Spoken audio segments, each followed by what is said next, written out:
Part 17. Jesus reveals God's kingdom. One night, long after most people were asleep, a man walked along the streets of Jerusalem.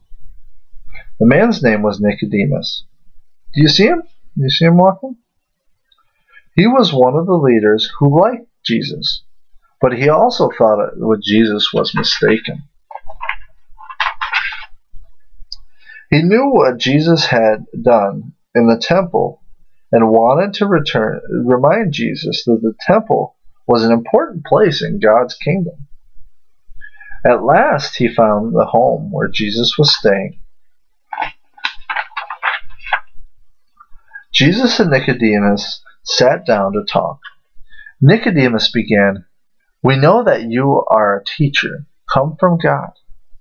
For no one can do these signs that you do unless God was with him."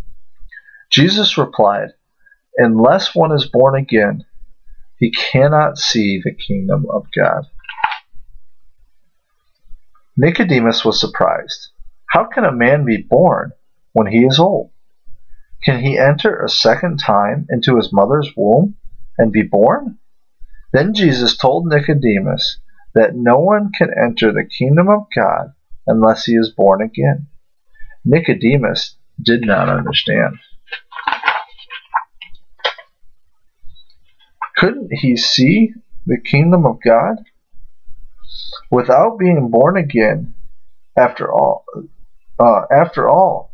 he couldn't see the temple. Wasn't that a sign of God's kingdom? Couldn't he enter the kingdom without being born again? After all, he was in Abraham's family line.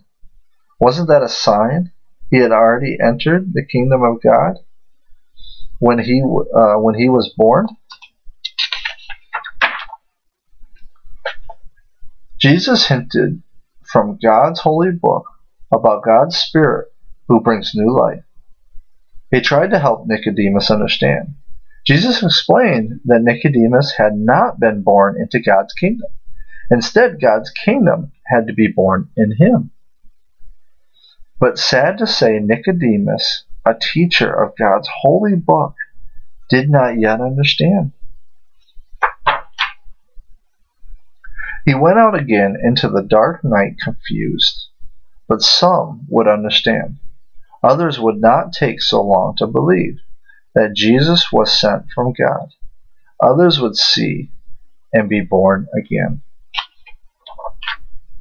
That's it for tonight.